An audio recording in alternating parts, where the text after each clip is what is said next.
보통은 10개를 공부하고 그 중에서 적정주가보다 싼 거를 사는데 그 10개 이상의 종목을 가져갈 때 하나당 한 10%씩 가져간다고 생각하면은 네. 각 분야별로 일단은 1등 주식 경제적 해자를 달성해가지고 누구도 들어오지 못하는 특허로 보호가 잘 된 그런 기업들 위주로 조금 한 10개 정도 골라서 가져가는 게 좋은데 중요한 거는 다들 좋은 종목이거든요. 그게 싸냐 비싸냐는 또 다른 문제거든요. 적정 주가보다 쌀 때 사서 그거를 10%씩 채워 넣는 거죠.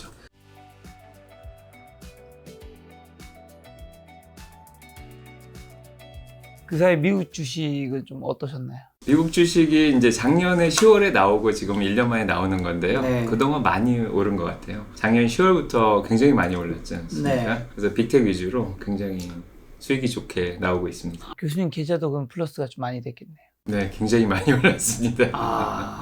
부럽습니다. 그런 거를 바탕으로 또 이번에 다시 오는 기회에 미국 주식이 답이다. 요책 개정판이죠? 예, 개정이 나왔습니다. 개정판 내셨는데 이번 개정판에 좀 중점 둔 건 어떤 것들인가요? 이번 개정판에서는 조금 더 4차 산업혁명에 대한 그런 내용을 조금 더 보완을 했고요. 이 책은 과거와 현재와 미래로 구성되어 있는데 그 미래 쪽에 조금 더 내용을 추가를 했고 거기에다가 25개 정도 종목을 조금 더 숫자적으로 주당 순이익이라든지 매출이라든지 이런 것들을 조금 수정을 했고요. 가장 중요한 거는 개정판 서문에 써 있는데 각 종목의 적정 주가를 제시를 했습니다. 그래서 그 가격보다 싸게 사시는 게 부자 되는 지름길이다. 자, 이런 걸 얘기했습니다. 25개 종목이 뭐 당연히 좋게 보시는 종목을 적은 걸 거잖아요. 어떤 것들이 좀 대표적으로 혹시 지금 이제 2024년 10월 지금 이 순간에도 좋게 보시는 걸 겹쳐서 설명해 주신다면 일단은 25개를 어떻게 보면은 제 포트폴리오를 하나 만들어 드렸다. 뭐 네. ETF로 만들어 드렸다고 볼 수가 있는데 과거에 저희 생활 가운데 발견할 수 있는 그런 종목들을 가치주 방어주라고 한다면은 그런 거에는 이제 월마트도 있고 코스코도 있고 뭐 어떻게 보면은 뭐 스타벅스라든지 그런 것들도 좀 섞어놨고요. 네. 그 다음에 제약주 중에서도 이제 요즘 다이어트 약으로 유명한 일라일리라든지 그런 것들도 좀 넣어놨고 거기에다가 네. 요즘 현재 2010년대부터 이제 각광을 받고 있는 빅텍 기업들 네. 그래서 이커머스의 대표적인 아마존이라든지 아마존. 그 다음에 소셜 미디어 쪽에 커뮤니케이션 쪽에 구글이라든지 메타 이런 것도 넣어놨고요. 그 다음에 4차 산업혁명이 오고 있는데 이런 거의 대표 주자인 클라우드의 대표 주자인 마이크로소프트라든지 그 다음에 아마존의 AWS 그 다음에 인공지능의 대표 주자, 반도체의 대표 주자 뭐 엔비디아도 들어가 있고요. 네. 거기에다가 자율주행의 대표 주자인 테슬라도 들어가 있고 네. 그 다음에 우주산업, 그 다음에 로봇산업, 바이오산업 이런 것들 섞어서 넣어놨습니다. 이 책에 있는 종목들이 25개인데 요게 다 투자하고 계신 건가요? 네, 대부분 다 보고 있습니다. 제가 보고 있는 종목은 원래 73개 정도 종목을 보고 있는데요. 네. 그 종목들 중에 그래도 그 시대를 가장 대표할 수 있는 종목들을 추려놨고요. 저는 그 종목들을 다 보고 있다가 적정 주가보다 떨어진 종목이 있으면 그것들 위주로 삽니다. 그래서 한 종목만 보고 있다가 싸게 내려올 때까지 기다리지 않고 좀 더 많은 종목을 공부하고 있다가 그 중에서 싼 거를 사고요. 어느 정도 많이 올랐으면 또 열매를 따고 그래서 비중 조절을 하면서 투자하고 있습니다. 지금 몇 개 종목 정도 가지고 계신데? 지금은 43개 정도 가지고 있습니다. 43개. 예. 이 책의 내용을 바탕으로 이제 그 25개 플러스 나머지 종목들이 좀 있는 거겠네요. 맞습니다. 자, 지금 현재 그 누구보다 또 계좌 수익률이 굉장히 좋으실 것 같아서 부러운데 주식투자 성공의 비밀은 뭘까요? 네, 일단은 네. 제가 첫 번째로 항상 드리는 얘기가 호구되지 말자 이런 얘기를 좀 하는데 호구가 되는 가장 지름길이죠. 일단은 워런 버핏이 그 주변에 호구가 보이지 않으면 본인이 호구다 이런 말을 했습니다. 드라마 미스터 선샤인에서도 그렇게 이제 전당포 주인이 그런 식으로 얘기를 했는데요. 호구가 되는 네. 지름길은 가장 비쌀 때 사는 게 호구가 되겠죠. 네. 그 다음에 가장 쌀 때 주식을 팔게 됩니다. 요것만 안 해도 돈을 잃지 않는데 보통은 사람들이 주식시장이 좋다, 미국 주식이 좋다 이럴 때 주식을 사기 때문에 보통은 네. 고점에서 사는 경우가 굉장히 많고 그 다음에 미국 주식이 굉장히 안 좋다, 뭐 요즘 한국 주식 좀 많이 떨어져서 한국 주식이 안 좋다 그럴 때 주식이 싸다 그래서 팔면은 네. 오히려 이제 너무 싸게 파는 경우가 돼서 또 호구가 되는 경우가 있는데요. 그런 것들을 좀 피하려면은 제가 방금 전에 얘기 드렸던 어떤 적정 주가 개념을 잘 아셔야 될 것 같습니다. 그래서 적정 주가를 잘 공부를 하고 종목을 많이 공부를 해야겠죠. 그래서 종목을 최소한 10개 이상은 공부를 하시고 그 종목의 적정 주가를 다 계산할 줄 아시고 그거보다 싼 주식들이 나오면은 네. 뭐 10% 할인할 때 20% 할인할 때 조금씩 사뒀다가 나중에 또 많이 올라가면 열매를 따고 그렇게 하면은 일단은 비싸게 사는 일은 거의 없을 거고요. 그 다음에 네. 싸게 파는 일도 없을 겁니다. 그런 관점에서 지금 미국 주식이 S&P 500이든 나스닥이든 그리 싸진 않은 지점 아닌가요? 지금 이제 뭐 미국 주식 늦게라도 들어가려고 하시는 분들 지금 사면 호구되는 게 아닌가 걱정하시는 분도 많을 텐데. 맞습니다. 그래서 네. 지금은 저는 주식시장이 많이 올라왔기 때문에 살만한 종목이 없다 이렇게 얘기를 많이 하는데요. 그래도 그 몇몇 종목 중에 악재가 조금 터져가지고 주가가 확 떨어진 그런 종목들이 있습니다. 그런 종목들은 살만한데 일단 S&P 500이 거의 5,700선까지 올라와 있는 그런 상황이고 S&P 500의 포워드 PE 레이쇼 밸류에이션 자체가 21.4 정도까지 올라와 있습니다. 이게 보통은 20 넘어가면 높다고 얘기를 하고 한 5년 평균이 한 19.5 정도 되거든요. 그래서 지금 어떻게 보면 스트레치 됐다 그랬죠. 밸류에이션이 너무 꽉 차 있어가지고 살만한 종목이 많이 보이지 않습니다. 네. 근데 몇 달 전에 8월 5일 정도에 블랙 몬데이 있었고 9월 초에 조금 빠졌을 때 아니면 올해 초에 뭐 한 4월 달 정도에 좀 많이 빠졌을 때 요럴 때가 적정 주가보다 많이 떨어진 종목들이 많이 보였었거든요. 네. 그래서 그때 줍줍하신 분들은 지금 이제 수익을 많이 내고 계시는데 요즘은 제가 수확기라고 좀 얘기를 하고 있습니다. 그래서 열매를 조금 따서 리밸런싱을 9월 말 정도에 지금 해서 한 지금 열흘 정도 지났지 않습니까? 그래서 지금 리밸런싱을 한 상태로 유지를 하고 있다가 나중에 주식시장이 조금 떨어져서 적정주가 밑으로 떨어진 종목들이 보이면 그때 조금씩 줍줍하는 그런 전략을 쓰는 게 좋을 것 같습니다. 자, 또 두 번째는 뭔가요? 그 다음에는 자본시장의 이론을 기본적으로 공부를 해야겠죠. 그래서 이제 캐피탈 마켓 티오리라는 게 미국에 있습니다. 그래서 투자 자문사들은 이 캐피탈 마켓 티오리를 일단은 공부를 하고 하거든요. 그래서 미국에서 시험 볼 때는 시리즈 65, 65라는 그런 시험이 있습니다. 그래서 여기서 기본적으로 얘기를 하는 게 이게 자본시장 논리거든요. 그래서 주식시장을 투자라는 개념으로 접근하신 분들이 많은데 이게 마켓입니다. 뭐 시장 같은 데 가서 뭐 사과를 사고 팔 때 하듯이 사과가 많이 나오면 이제 사과 가격이 좀 싸지지 않습니까? 그럴 때 좀 사고 그 다음에 사과가 조금 많이 비싸다 그럴 때는 이제 사과 먹는 걸 자제하고 다른 걸 먹고 자 그렇게 하는데 그 사과가 지금 5,000원이 적정한 주가면은 그거보다 싸게 사고 그 다음에 사과가 나중에 조금 비싸질 때 그걸 갖다가 또 팔고 이렇게 하는 게 시장의 이론이거든요. 그래서 수요와 공급이 어떻게 이루어지는가를 잘 봐서 이제 적절한 가격 밑으로 살려고 이제 노력을 하는 게 굉장히 중요한데요. 시장은 굉장히 효율적입니다. 그래서 이피션 마켓이라 그러는데 이 효율적 시장은 웬만한 호재나 악재를 한 3일 이내로 반영을 한다. 미국에서는 3-day 법칙이라 그러죠. 그래서 아무리 뭐 전쟁이 일어난다거나 뭐 시장에 어떤 흔들만한 뭐 정치적 사건이 있다던가 아니면 갑자기 뭐 엔켈이 청산이 된다던가 뭐 이런 현상이 일어나더라도 한 3일 정도 지나면 대부분은 이게 반영이 된다 이렇게 보고 있거든요. 그래서 효율적 시장도 어떻게 보면 이 캐피탈 마켓 자본시장 논리 중에 하나입니다. 그래서 너무 이 시장의 호재만 따라가거나 악재를 따라가거나 뉴스만 따라다니다 보면은 3일 이상 지난 뉴스도 계속해서 머릿속에 남아 계신 경우가 많은데 그러면은 투자에 실패하는 경우가 굉장히 많거든요. 그래서 그렇게 외부적인 호재 악재라든지 정치적인 요건 뭐 이런 것들만 너무 고려하시는 것보다는 적절하게 회사의 펀더멘탈을 따라서 적정한 가격을 계산해내는 게 굉장히 중요한 거고요. 그 다음에 중요한 이론이 모던 포트폴리오 티오리라는 게 있습니다. 그러니까 모던 현대적인 포트폴리오 이론인데 시장에는 언제든지 악재가 터질 수 있는 그런 위험이 있죠. 그래서 그 위험에 대비해서 항상 자산을 배분해 놓는 게 굉장히 중요합니다. 이게 모던 포트폴리오 티오리인데 어떤 상황에서도 수익을 잘 낼 수 있는 그런 포트폴리오를 만들어 놔라. 이제 그런 것도 굉장히 중요하고요. 뭐 이런 이론을 조금 더 부가 설명하자면은 위험에 대한 대책을 세우는 거지 앞을 예측하고 투자를 하지 않습니다. 이거를 스페큘레이티브 하다 그러는데 너무 추측성으로 앞으로 이런 호재가 나올 거야. 이런 악재가 터질 거야. 한 달 있다 뭐가 나올 거야. 이런 것들을 예측하면서 도박성으로 어떤 방향을 잡아서 뭐 많이 샀다가 많이 팔았다. 이런 식으로 하면 대부분 실패를 하게 되죠. 그렇게 하는 것보다는 기회가 있을 때 적절하게 대비를 해놨다가 뭐 주식시장이 폭락을 하면 또 줍줍을 하고 너무 많이 오르면 거기서 열매를 따고 이런 식으로 비중 조절을 하면서 그거를 전략적 자산 배분이라고 또 하거든요. 비중 조절하는 거를. 이런 거를 잘 하면서 위험 위험에 대비하는 이런 것들이 굉장히 중요합니다. 이런 거를 현대 자본시장 논리라고 볼 수가 있는 거죠.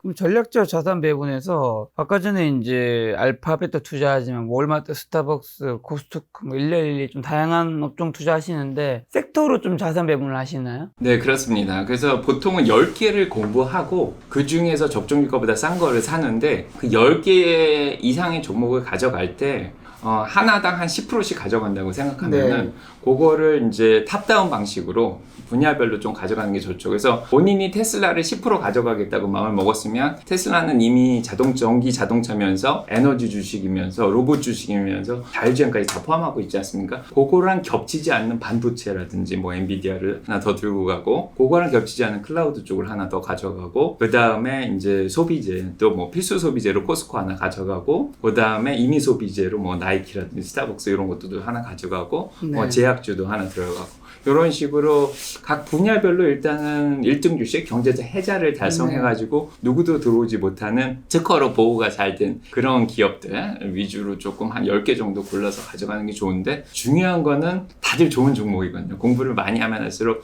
좋은 종목인데 그게 싸냐 비싸냐 또 다른 문제거든요. 그 종목들을 적정 주가보다 쌀 때 사서 그거를 10%씩 채워 넣는 거죠. 자, 적정 주가보다 쌀 때 그걸 어떻게 찾죠? 예시로 좀 뭐 우리가 흔히 아는 M7 종목 중에서 뭐 한두 개로 말씀해 주신다. 일단은 제 책에 다 적어 넣긴 했는데 이 책에 일단은 적정 주신다. 사실은 제 책이 하나 더 있습니다. 따라 주식 공부하자라는 책이 있는데 그 책의 107페이지를 보시면은 적정주가 계산법을 제가 적어 놨어요. 그래서 한 8페이지 정도 적어 놨는데 가장 중요한 거는 DCF를 많이 아실 거예요. 디스카운티드 캐시플로우 방식이라 그래서 DCF로 적정주가를 계산할 수도 있고요. 아니면 이 회사의 현재 EPS 주당 순이익을 계산을 한 다음에 그거를 적절한 P를 주는 거죠. P가 너무 올라갈 수도 있는데 그 산업군에서 가장 적절한 평균적인 P를 곱해서 적정주가를 계산할 수도 있고 그래서 DCF하고 EPS를 P로 곱한 거를 쓸 수도 있고 거기에다가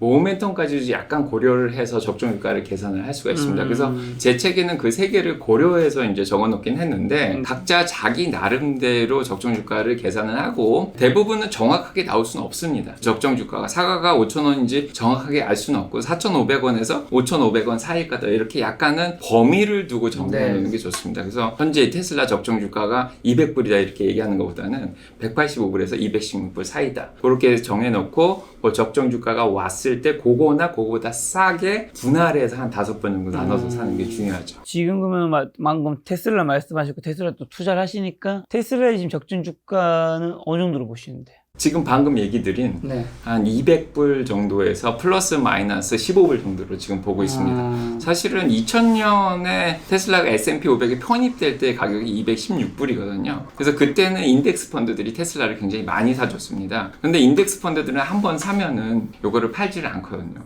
그래서 저는 216불을 굉장히 상징적인 적정 주가를 보고 있는데 사실 그때에 비해서 지금 4년이 지났는데 사실은 주당 순이익이 많이 떨어져 있어요. 왜냐하면 지금 차 가격을 지금 많이 낮춘 상태이기 때문에 수익이 그때만큼 나오지 않고 있기 때문에 그 적정주가를 가져가기가 쉽지가 않죠.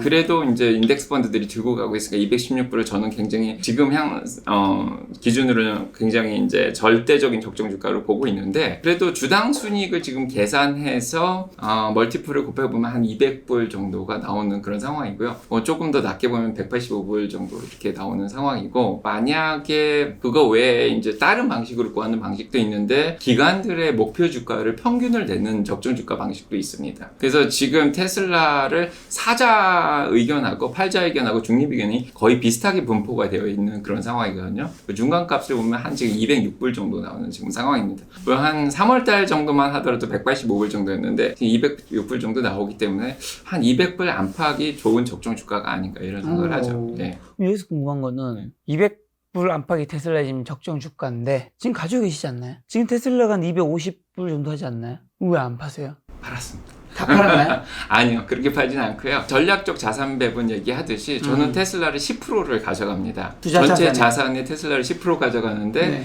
그 10%가 50불 정도 되면은 한 12.5% 정도 되지 않습니까? 그러면 저의 비중이 12.5%로 늘어났지 않습니까? 그만큼 저희 현금 비중은 줄어든 거거든요. 그래서 이 2.5%를 분할해서 한 3번 정도 따서 10%를 만들고 그 2.5%를 현금으로 마련을 해놨습니다. 그래서 테슬라가 다시 적정 주가나 그 밑으로 떨어지면은 그게 10%가 한 9%나 8%로 줄어들거든요. 그때 다시 그걸 채워넣죠. 그러면서 10%를 계속 유지하려고 그러는데 결국 나중에 보면은 주식 개수는 늘어납니다. 비싸게 팔아도 싸게 샀기 때문에. 근데 이게 왜 10%인데 어떻게 돈을 버냐 이렇게 생각을 할 수 있는데 파이가 요만했던 게 그만해집니다. 주식 개수가 늘어나면서.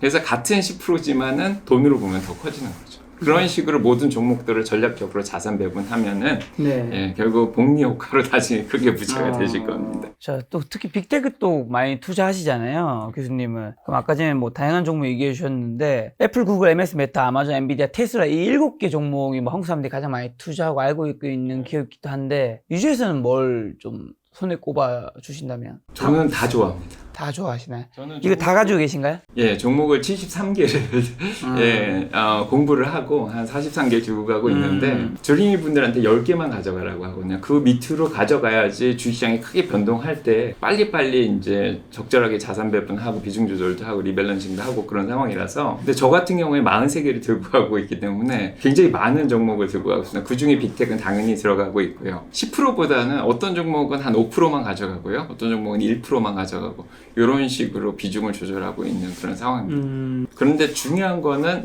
요 주식들이 무조건 사야 되는 게 아니라 적정 주가보다 쌀 때 아마존 같은 경우에는 뭐 180불이라고 볼 수도 있고 그다음에 구글 같은 경우에는 뭐 170불 정도 볼 수가 있고 제 책에 이제 적어놨는데 실적이 발표할 때마다 적정 주가를 새로 계산을 하는데 그거보다 쌀 때는 좀 사놨다가 지금같이 많이 올라오면 조금 열매를 따가지고 현금을 좀 늘여놓습니다. 그래서 지금 같은 경우에 제가 현금 비중이 56% 정도 되는 상황입니다. 예. 44%가 이제 주식인 거고요. 예, 맞습니다. 그리고 아까 이제 나이키 얘기해 주셨잖아요. 예. 나이키도 실제로 투자를 하고 계신 건가요? 책에서는 지금 안 보이는 것 같아서. 예, 나이키는 안 적어놨는데 네. 나이키도 지금 적정 주가를 한 80불 정도 보고 있거든요. 네. 그래서 70불 정도 내려갔을 때 많이 샀습니다. 그래서 지금 그 위로 올라와서 네. 열매를 지금 따려고 준비 중에 있습니다. 사실 나이키 주가 많이 떨어진 게 요즘의 트렌드를 반영하지 못했다. 러닝의 바람을 제대로 못 맞는다 이런 얘기도 있는데 한국에서는 이제 나이키 이제 신발도 여전히 1등이지만 뭐 온러닝이라든가 호카라든가 아식스 이런 것들이 판매량이 많이 늘어났는데 미국에서 실제로는 나이키와 아디다스 뭐 그다음에 아식스, 뭐 호카, 온러닝 이런 트렌드가 좀 바뀌고 있나요? 어떻게 되나요? 미국에 계시니까. 예, 여전히 나이키를 많이 신긴 하고요. 많이 신고 있긴 많이 하죠, 신고. 당연히. 호카가 요즘 젊은 사람들한테 인기가 굉장히 많이 있고요. 네. 일단은 나이키를 이길 브랜드는 없을 것 같고 전 세계적으로도 아직은 점유율이 한 30% 정도 되는 걸로 알고 있습니다. 그래서 아디다스가 조금 경쟁적으로 치고 올라오긴 했는데 그래도 올림픽 이후로 조금 나이키가 살아나는 것 같고 지금 나이키가 CEO가 이번에 또 바뀌어서 맞아요. 아마 10월 중순부터 새로운 CEO가 이제 나이키 내에서는 굉장히 베테랑인 분이 CEO가 돼가지고 새롭게 아마 혁신적인 또 조치를 취하지 않을까 그런 생각을 합니다. 디자인도 좀 바꿀 수도 있을 것 같고 신모델도 좀 나올 수 있을 것 같고 지금이 어떻게 보면 턴어라운드를 하기 좋은 그런 상황이 아닌가 이런 생각도 합니다. 자, 그럼 이제 주식 투자만 잘하진 게 아니라 부자가 되려면 좀 어떻게 해야 될까요? 저는 일단은 부자가 되기 위해서는 검소해야 된다 이런 생각을 하고 있습니다. 그래서 좋은 습관을 가지고 검소한 생활을 하는 사람은 돈을 잃을 수가 없죠. 돈이 점점 모여지게 될 것 같은데. 교수님 지금 옷의 브랜드부터 살펴보고 있습니다. 예, 그렇게 좋은 브랜드 학교에 입고 다니는 옷인데. 네네. 예, 그렇게. 검소한 차림이라는 느낌이 듭니다. 예, 검소하게. 검소하게 뭐 크리스찬적인 그런 사고 방식이라고도 할 수 있는데 제가 크리스찬이거든요. 그래서 검소하게 살면은 돈은 모일 수밖에 없습니다. 아무리 이제 월급이 늘어나고 어디서 돈이 생긴다 그래도 원래의 이제 초심을 유지를 하면서 과소비를 하지 않고 좋은 차나 뭐 좋은 집이나 이런 거를 누리지 않으면은 당연히 부자가 된다 그런 생각이 들고요. 그 다음에 기본 선행 조건이 있죠. 빚이 없어야 됩니다. 그래서 빚 내서 투자하시는 분들도 굉장히 많은데 웬만하면은 빚을 내지 말고 욕심 부리지 말고 검소하게 이제 살다 보면 부자가 될 것 같고요. 건강 관리를 굉장히 잘해야겠죠. 중요하죠. 예, 그래서 어느 정도 나이가 들어가지고 암에 걸린다든가 음. 아니면 당뇨라든지 합병증 오고 아니면은 예, 큰 병에 걸리면 또 예, 돈을 벌 수 있는 기회도 또 많이 사라지고요. 예, 그래서 예, 건강을 유지하는 예, 운동 습관 뭐 이런 것도 굉장히 중요하다고 생각합니다. 예. 자, 그럼 교수님은 이제 미국에서 종신 교수이시기도 하면서 또 최근에 주식 투자로 돈이 많이 버셨잖아요. 왜냐하면 미국 수익률이 좋으니까. 예. 생활 습관이 좀 바뀌거나 소비가 좀 더 늘어나거나 그러지 않으셨나요? 그렇지 않습니다. 더 돈을 일부리라도 아끼려고 더 노력을 하는데요. 일단 제가 랜드로버를 타다가 랜드로버 타다가 테슬라로 바꿨습니다. 어...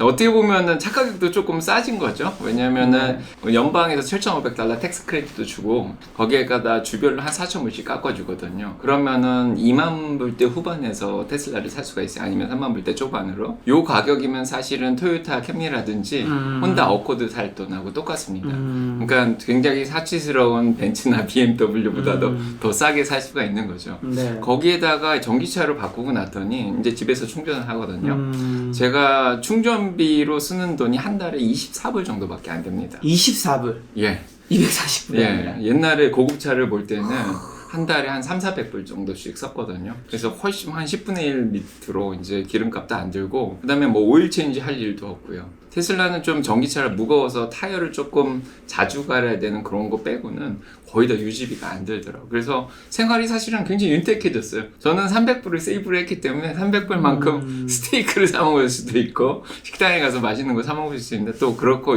있진 않고 네. 저 나이가 좀 있다 보니까 이제 50이 거의 다 돼가지고 네. 예, 그래가지고 음식도 좀 건강하게 혼자서 해 네. 먹고 예, 그렇게 하고 있습니다. 그럼 궁금한 거는 네. 종신 교수로서 미국에서 잡이 이제 평생 보장이 된 거잖아요. 플러스로 주식 투자도 한국 주식은 전혀 안 하시고 미국 주식만 올인하시죠. 예. 그럼 미국 주식 그냥 올인하셨으면 지난 몇 년 동안 플러스가 크게 났으니까 당연히 교수님 계좌도 엄청 플러스가 났을 텐데 꼭 그 소득만큼 소비가 늘어나야 되는 건 아니지만 내가 어느 정도 더 윤택해졌다면 조금 더 윤택하게는 쓰는 게 내 삶을 뭐 조금 더 풍족하게 만들어줄 수는 있잖아요. 뭐 소비가 전부 다 뭐 소비를 많이 해야 된다가 아니라 이렇게 소비를 좀 안 늘릴 거면 우리는 왜 돈을 벌어야 되는가? 라는 질문도 한번 드려보고 싶어서요. 일단은 행복해야 되는데요. 그러니까. 저는 에릭 프롬이 말한 세 가지 행복의 조건을 굉장히 좋아합니다. 그래서 뭐죠? 자유와 사랑과 생산이죠. 일단은 돈을 더 벌어야겠다, 명예를 더 추구해야겠다, 이제 이런 욕심은 없습니다. 그래서 어차피 종신교수라서 제가 은퇴를 결심할 때까지 뭐 80이든 90까지 계속 일을 하면서 월급도 계속 나오는 상황이고, 종신을 달았다는 건 그 분야에서 어느 정도 인정을 받아가지고 이제 더 이상 뭐 글이나 예, 학회에서 발표를 안 해도 뭐 어느 정도 예, 잘했다 뭐 이런 인정을 받은 거기 때문에 뭐 더 예, 하고는 있습니다. 책을 더 쓰고는 있는데 그렇게 그쪽으로 더 노력은 안 하고요. 어떻게 보면은 약간 좀 더 생산적으로 이제 유튜브도 하고 책도 쓰고, 유튜브가 어떻게 보면 플랫폼이라고 생각하는데 거기에서 이제 다양한 뭐 철학적인 내용도 얘기를 해보고 주식 얘기도 해보고 뭐 교육도 시키고 교육 활동도 하고 그래서 이런 것들을 하면서 좀 생산적으로 살면은 좀 하루하루 뭔가 제가 했다는 그런 또 기쁨이 있더라고요. 그 다음에 두 번째는 사랑인데 사랑을 베풀면 좋겠더라고요. 그래서 돈을 나를 위해서 쓰는 게 아니라 다른 사람을 위해서 쓰면 굉장히 좋다는 생각을 하는데 제가 보스턴에서도 한 5년 정도 뭐 뉴저지에 와서도 한 2년 정도 해서 노숙자들을 많이 도와줬어요. 그래서 제가 이제 돈을 들여서 음식을 사거나 돈을 직접 주기도 하고 그렇게 해서 사랑을 좀 베푸는 그런 걸 하니까 또 보람도 있고 돈을 또 좀 유용하게 쓸 수가 있는 것 같고요.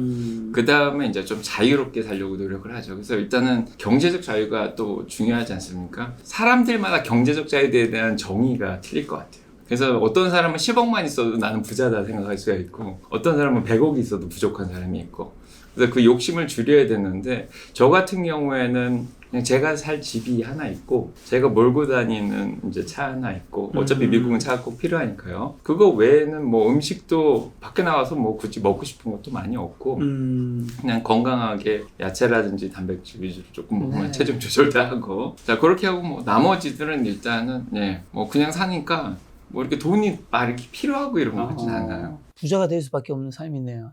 근로에서는 종신, 투자는 미국 주식에서 계좌가 플러스 되고 있고 소비는 검소하게. 뭐 문제가 있다면 문제가 있다면 딸이 있죠.